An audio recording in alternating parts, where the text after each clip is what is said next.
Hello everyone, I am Jayden Chase Ogoray. Today I will be showing you how to cook one of the favorite Filipino snack or dessert. The dish is believed to have originated in the Visayas region of the Philippines. The name bilo-bilo comes from the Visayan word bilo, which means round, referring to the shape of the glutinous rice balls. Do you have an idea what favorite Filipino food is this? Correct. This is the ginataang bilo-bilo.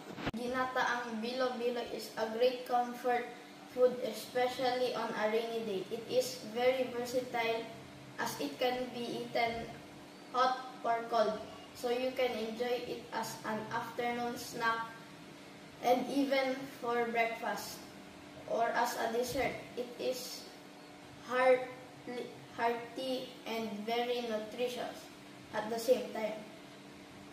These are the ingredients we need: sweet potatoes,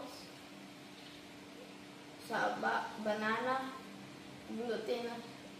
glutinous rice, which we are going to mold it into round shape. Cooked sago or tapioca, sugar, and coconut milk.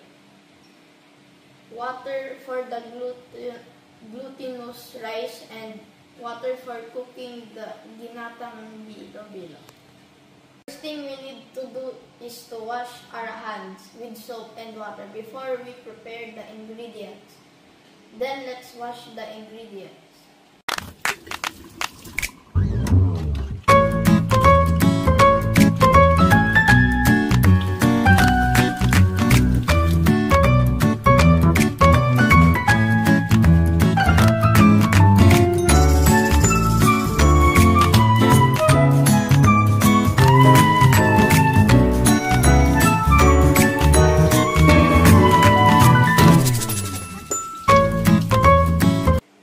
Now we're going to prepare the ingredients, but remember to ask your parents for guidance when preparing the ingredients.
We have to wash our hands again before we make the bilo-bilo.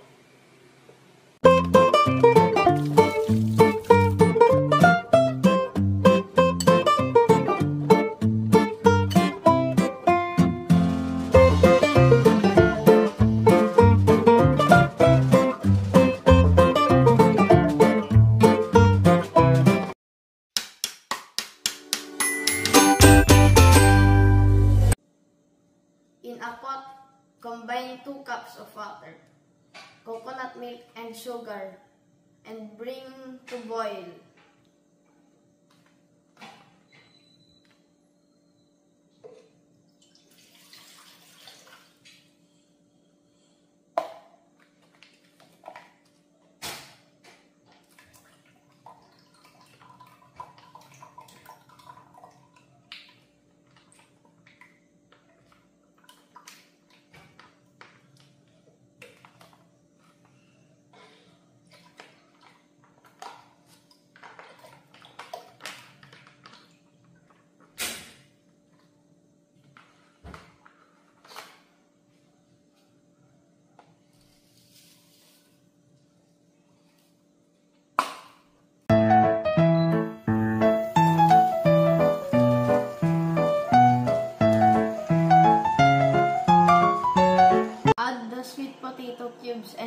for about 3 minutes, stirring occasionally.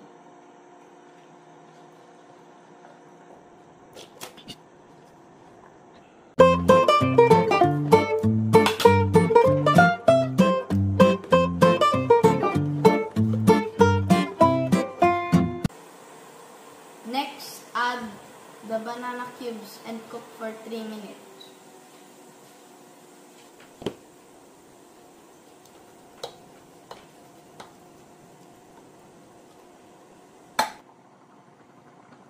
Once the sweet potatoes and bananas are almost cooked, add the sticky rice balls and let it simmer until they are cooked about 5 minutes.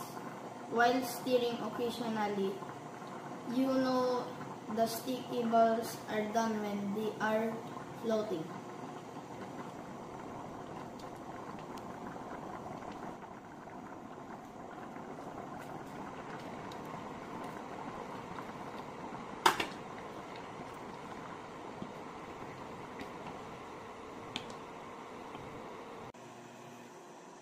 Add the cooked tapioca pearls. Let it simmer for another 3 to 5 minutes.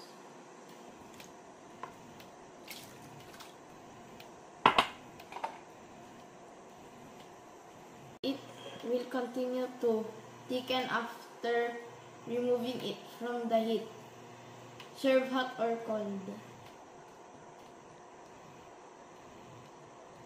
And this is the finished product.